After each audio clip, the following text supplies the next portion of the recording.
UP का संभल फिर चर्चा में है। वही संभल जहां पिछले साल जमकर हिंसा हुई थी। हिंसा ऐसी हुई कि संभल में हिंदुओं की आबादी 45% से घटकर 15% रह गई। पिछले साल हुई हिंसा के मामले में करीब 450 पन्नों की रिपोर्ट सीएम योगी को सौंपी गई है। इस रिपोर्ट में न सिर्फ 24 नवंबर 2024 को हुई हिंसा के बारे में बताया गया है, बल्कि संभल के इतिहास में कब कब कितने दंगे हुए, उन दंगों के बारे में विस्तार से जानकारी दी गई है। रिपोर्ट सामने आने के बाद सियासत में उबाल आ गया है, यानी फिर एक बार हिंदू मुस्लिम संघर्ष की चर्चा सुर्खियां बटोरने लगी है। संभल हिंसा की जांच रिपोर्ट के बाद वरिष्ठ अधिवक्ता विष्णु शंकर जैन ने न्यायिक आयोग की जांच रिपोर्ट का समर्थन किया और कहा कि क्षेत्र में आतंकवादी मॉड्यूल सक्रिय है जो सीधे हिंसा से जुड़ा है। देखिए, बिल्कुल संभल का सच है। संभल में जिस तरह से आजादी के बाद डेमोग्राफिक चेंज हुआ है, ये स्पष्ट रूप से दिखाता है कि वहां पे किस तरह से हिंदुओं के साथ बर्बरता हुई है। 15 ऐसे दंगे हुए हैं जिसमें एथनिक क्लेंजिंग की गई है। हिंदू समाज के लोगों के साथ वहां पे उनके फंडामेंटल राइट्स का उल्लंघन किया गया है। अभी हाल ही में जब ये सर्वे हुआ था, सर्वे के बाद आप सब लोगों ने देखा कि किस तरह से वहां पे प्रशासन ने हिंदू मंदिर को, जो ऑलरेडी जीर्ण अवस्था में पड़ा था, बंद था, वहां पे पूजा पाठ नहीं करने दी जा रही थी, उस बजरंग बली के मंदिर को, भोलेनाथ के मंदिर को प्रशासन ने खुलवाया। किस तरह से वहां पे बावली मिली है, किस तरह से वहां पे अलग अलग कूप और कुएं मिल रहे हैं, जो ये साबित करता है कि पुराणों के अनुसार वो एक बहुत ही पूज्य स्थल रहा है। और एक जबरन ढंग से, गलत ढंग से इस पूरे परिसर को, हरिहर मंदिर को हमारे एक मस्जिद का शेप देने की कोशिश की गई है। किस तरह से संभल में टेरर लिंक्स हैं, अलकायदा और अलग अलग जो अंतरराष्ट्रीय टेरर ग्रुप्स हैं, उससे संभल का डायरेक्ट कनेक्शन है। ये सारी बातें इस रिपोर्ट में आप लोग के माध्यम से मुझे पता चला है। वहीं संभल हिंसा से जुड़ी रिपोर्ट सामने आने के बाद योगी सरकार में मंत्री गुलाब देवी ने रिपोर्ट पर ही सवाल उठा दिए और कहा कि 30% हिंदू आबादी कहाँ गई। रिपोर्ट संभल के बारे में सौंपी गई है, उसके बारे में मुझे यही कहना है, जैसा कि टीवी पर भी चल रहा है कि 45% हिंदू था, जो आज 15% रह गया है। कौन से ऐसे कारण रहे कि हिंदुओं ने पलायन किया, धर्म परिवर्तन किया, या फिर उनको मार दिया गया, ये तो उस रिपोर्ट से ही पता चलेगा। और जैसी रिपोर्ट होगी उस आधार पर माननीय न्यायालय कार्य करेगा। हालांकि रिपोर्ट सामने आने के बाद डिप्टी सीएम ब्रजेश पाठक का कहना है कि कांग्रेस सपा के राज में हिंदुओं पर उत्पीड़न होता रहा और कभी उसको रोकने की कोई कार्रवाई नहीं की गई। स्थिति ऐसी पैदा कर दी गई कि 45% हिंदू समाज 15% तक आ गया है। एक तरफ जहां सत्ता पक्ष रिपोर्ट सामने आने के बाद विपक्ष पर हमलावर है, तो वहीं दूसरी तरफ विपक्ष योगी सरकार से सवाल पूछ रहा है।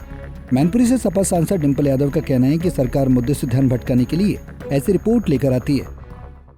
लगातार देखने को मिल रहा है, जब भी कोई बहुत ही विशेष मुद्दा होता है तो उस मुद्दे से भटकाने के लिए भारतीय जनता पार्टी के लोग या उनका गुट कोई ना कोई इस तरह के प्रकरण करता है जो लोगों के बीच में भ्रम फैला सके और सही मुद्दों से ध्यान भटका सके। 3 सदस्यीय पैनल ने संभल हिंसा की रिपोर्ट सीएम योगी को सौंप दी है। रिपोर्ट को लेकर मस्जिद सर्वे कमीशन के कोर्ट कमिश्नर रमेश राघव ने बताया कि सर्वे में हर चीज को लिखा गया कि हिंसा कैसे हुई और कौन लोग शामिल थे। गत वर्ष 24 नवंबर में जिस सर्वे के दौरान हिंसा हुई थी, उसके संबंध में माननीय मुख्यमंत्री द्वारा एक न्यायिक जांच आयोग को गठन किया गया था, जिसमें जिस आयोग के चेयरमैन थे श्री देवेंद्र खन्ना, माननीय रिटायर्ड जज थे वो, एक थे माननीय डीजीपी ए.के. जैन और वरिष्ठ आईएएस सोहन लाल जी।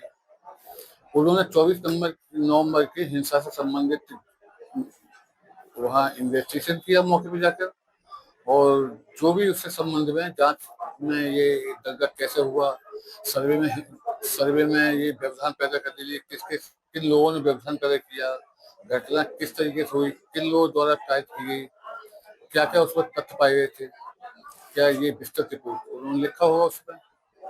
वहीं मुस्लिम पक्ष के वकील शकील अहमद वारसी का कहना है कि जांच आयोग की रिपोर्ट का कोई मतलब नहीं है, मामले में चार्जशीट दाखिल हो चुकी है।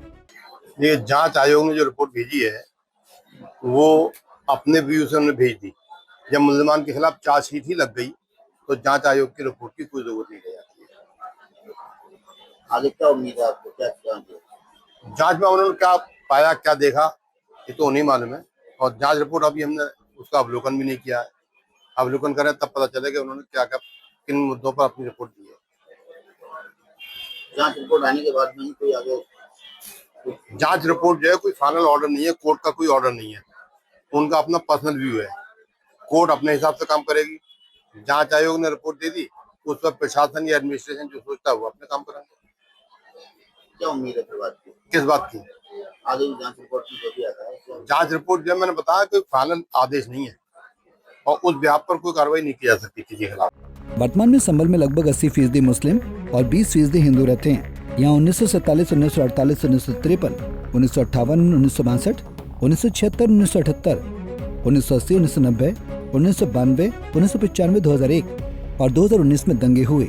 आजादी के बाद से कुल 15 दंगे संभल में हो चुके हैं। सूत्रों की माने तो रिपोर्ट में लिखा गया है कि संभल जिला कई सारे आतंकवादी संगठनों का अड्डा बन चुका है। अलकायदा, हरकतुल मुजाहिदीन जैसे आतंकवादी संगठन संभल में पैर पसार चुके थे। बहरहाल सूत्रों के मुताबिक संभल की न्यायिक हिंसा की रिपोर्ट में डेमोग्राफी बदलाव का भी जिक्र किया गया है। इसमें बताया गया है कि कभी 45% यहाँ हिंदू थे, जो आज घटकर 15 से 20% ही रह गए हैं। हालांकि अब इस रिपोर्ट के बाद शासन के द्वारा क्या निर्णय लिया जाता है, ये देखने वाली बात होगी। Bureau report, Punjab Kesari TV. हमसे जुड़े रहने के लिए हमारे YouTube चैनल को सब्सक्राइब करें और नई वीडियो की नोटिफिकेशन के लिए बेल आइकॉन को दबाएं।